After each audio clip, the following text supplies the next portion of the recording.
The flood was coroner, but he started out in 1967 as the most successful gynecologist in New Orleans. He had a sports car, a speedboat, he had a wife and a house in Lakeview, a girlfriend and an apartment in the French Quarter. He was a terrible trumpet player, but he was friends with Al Hirt and Pete Fountain, and they liked to drink together, and so they let him up on stage, and he only knew one song, but he played it with them. But somewhere along the way, he got the idea that he needed to do more with his life, and he became coroner of the city. And he was the longest tenured elected official of the state of Louisiana, 40 years as our coroner, until after the flood. When the flood happened, Frank was 78 years old. He swam through 10 blocks of chest-high toxic flood water to get to his office, hoping he could help. But his office was flooded, and he was trapped there in the August heat on the steps of the building for 5 days. When he was finally rescued, they took him to an elementary school 70 miles north of New Orleans in St. Gabriel that had been converted into a makeshift morgue for the bodies that had been floating around the city that Frank had been seeing floating by him. And the troops and the state troopers showed him around with great precision how the school books in the desk had been pushed aside and cots set out for the doctors and soldiers, and the cafeteria had been turned into an autopsy room, and the parking lot was filled with freezer trucks that were going to house the bodies. Frank, who had just spent 5 days in the floodwaters and had seen many, many bodies go by, said, "Okay, this is impressive, but where are the bodies?" And the state troopers said that they would go and find the bodies, and they came back and said that the governor had called them off. And then the 82nd Airborne said, "Well, we're the toughest there is, we'll find those bodies." And then they came back and said the Department of Defense had called them off. It turns out that the bodies were left on the streets of New Orleans and in the attics of New Orleans, while the president at that time made a deal with a private contractor for the right price to collect the bodies. And that's inspired this scene in the book and in the soundtrack album for 9 Lives. If the water's over my head on Canal Street, what the hell is it like at the lake? The sky is eerily silent and empty. All the birds have been missing for days. What an idiot I was to swim up here. Now I'll have to swim out again.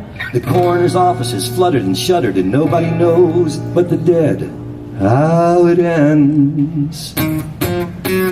Where are the bodies? Where are the bodies?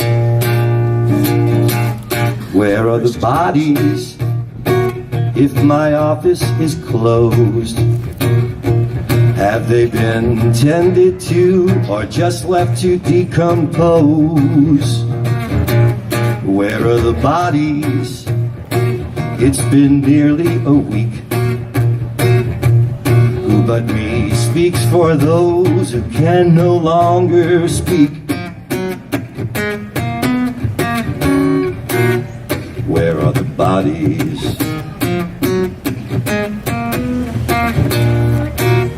Where are the bodies? We saved you a cot by the blackboard. Throw those coloring books on the floor. There's a garden hose for a shower. Let me show you the way to the morgue. There's a phalanx of sub-zero semis where the units will be received. Decontaminated, fingerprinted, DNA'd, and ID'd.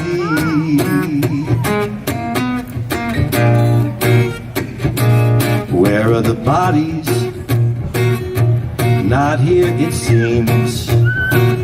You've given me stacks of facts, but not told me a thing.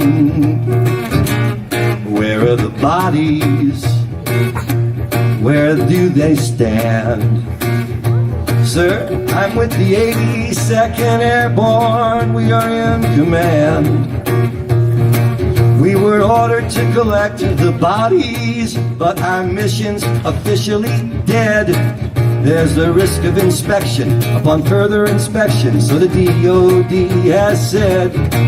NOPD is in a shambles, and the Louisiana State Police are overcome and way too numb to protect and preserve the deceased.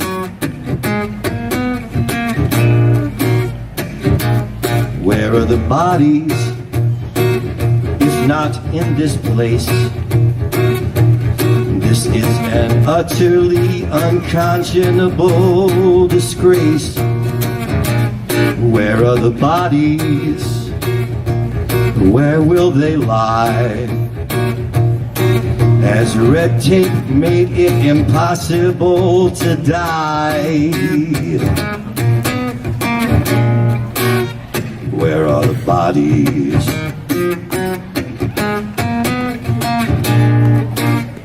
Where are the bodies?